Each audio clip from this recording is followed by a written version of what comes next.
Good afternoon, I'm Sean Yao, and this is One News Now.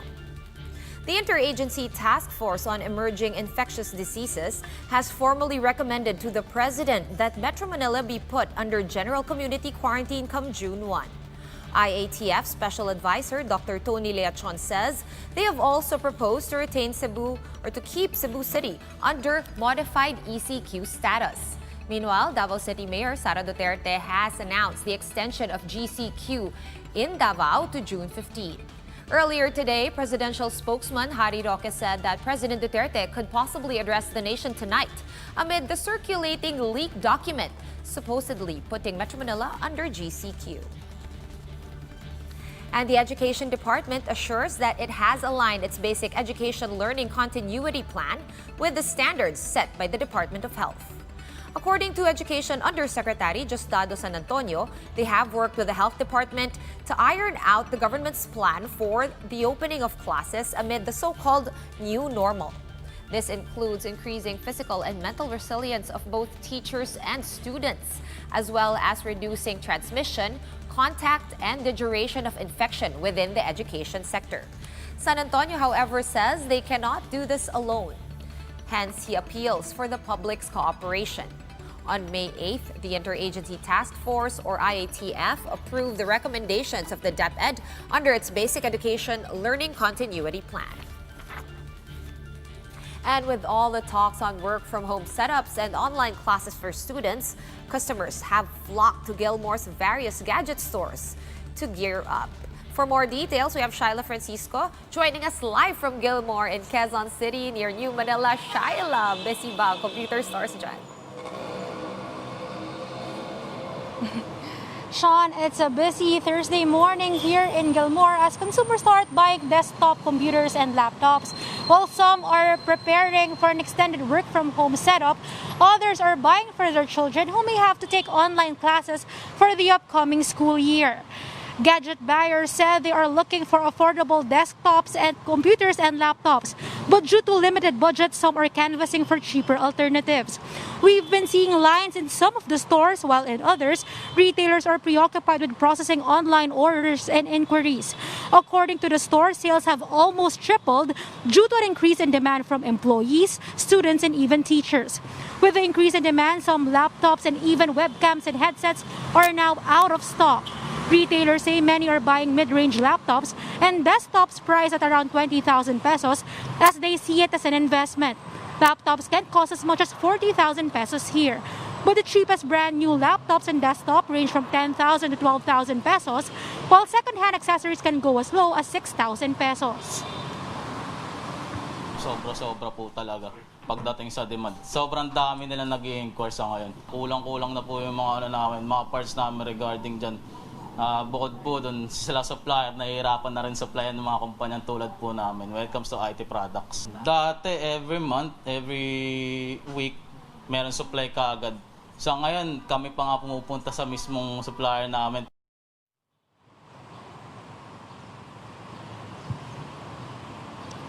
Sean, stores here are advising customers to buy online for their safety and to ensure that the stocks they're looking for are available in their stores. Sean? All right, Shyla, just one question before we let you go. How are the prices there in the computer stores along Gilmore? Have they remained stable? I mean, there is a lot of demand, but apparently they're also a little bit tight on supply logistics at the moment, as what the guys said in the video. How are prices? Are they stable? According to the retailers that we've talked to, they can't lower prices or can't have promos because their suppliers hike prices by around 2,000 to 3,000 pesos. So expect that prices will remain the same. They will not be cheaper anytime soon. Sean? All right, as long as they're not more expensive also anytime soon. Thank you for that update, Shyla Francisco, joining us from Gilmore in Quezon City. We'll be taking a short break, but we will be back with more stories after that. Stay with us here on One News.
Welcome back to One News Now.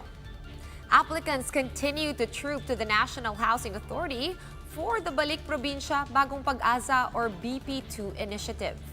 As of Thursday, the NHA says more than 53,000 residents of Metro Manila have already applied for the program, including those who signed up online. At least 100 of the qualified applicants have already returned to their hometowns in Leyte. The BP2 program is meant to bring home and resettle local migrants from the metro to their home provinces. And the government is expected to relax measures against COVID-19 in the coming weeks. With this comes the necessary preparations from various institutions. Our parishes, for one, are now getting ready for the return of the Catholic faithful to the pews. Camille Samonte has the details. The Catholic Bishop Conference of the Philippines has released guidelines and recommendations in conducting church activities under the new normal condition. Under the rules, the faithful should wear masks and the pews should be marked for social distancing. The body temperature of those entering the church will also be checked. Entrances and exits should have a food bath container as well as hand sanitizers. According to the CBCP, the offertory procession should also be omitted. However, they said they will still comply with whatever decision that the COVID-19 Interagency Task Force will make. Kailangan sumunod ng simbahan dahil mas nakakaalam sila ng sitwasyon, mga eksperto sila. Tayo naman namin nakalaunan yung simbahan ay mabiblame kung sakali man magkaroon ng infection o di kaya pagkalat ng COVID-19. But while awaiting for the IATF's decision, local parishes such as the Baclaran Church are already practicing so-called new normal protocols. Churchgoers are required to wear face masks and wash their hands using a portable faucet placed at the gate. Mandatory temperature check is also being implemented. Only 10 people are allowed to come inside the church. Chairs and aisle have markings to encourage 5-meter physical distancing. Each seat is limited for 2 people only. There is also a designated entry and exit points for vehicles in the compound. According to Father Victorino Cueto, head parish of Baclaran, the church is open for the public, but he suggests the continuous use of social media instead. We do not really encourage people to come to Baclaran. We don't advertise that you can come here or you can visit Baclaran. As much as possible is stay at home, protect yourself, protect each other. Kaya even ang live streaming namin is tuloy-tuloy yan. But some devotees still prefer to be physically present in masses. Pero kung ganito naman at malaki, may proper naman, okay lang na basta't maano lang yung spacing talaga. Of course, live stream masses help. Pero ang pananampalatayang Katoliko kasi, it's a tangible faith eh. Kailangan ng presensya. Kailangan na handoon ka sa pagtitipon. The IATF is expected to issue new guidelines on religious gatherings once Metro Manila is downgraded to general community quarantine by June. For News 5, Camille Samonte, we are One News. We'll have more stories after another quick break. Stay with us here on One News.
still watching One News Now.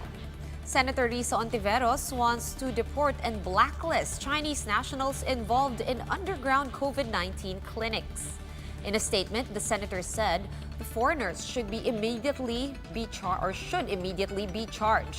This comes after the raids of various establishments in Parañaque, Pampanga, and Makati, which were found to be illegally operating makeshift coronavirus hospitals and pharmacies. Justice Secretary Menardo Guevara says he will instruct the National Bureau of Investigation and the Bureau of Immigration to help the PNP in cracking down on illegal COVID-19 hospitals. Just yesterday, the Makati police arrested 2 Chinese nationals posing as doctors and running a makeshift COVID hospital and pharmacy in Barangay San Antonio in Makati. The cops also found 4 other Chinese nationals confined, all possibly COVID-19 patients. And the death toll in the United States tops 100,000. Data from Johns Hopkins University shows that the COVID-19 hotspot now has over 100,400 deaths. The United States gets the lion's share of the global death toll of more than 355,000. The U.S. has so far recorded 1,600,000 confirmed cases. Meanwhile, the world tally for COVID-19 cases stands at almost 5.7 million. For more updates, follow News 5, The Philippine Star, and Business World online. I'm Sean Yao. We now throw you back to Malacanang's virtual press briefing on the COVID-19 crisis. Good afternoon.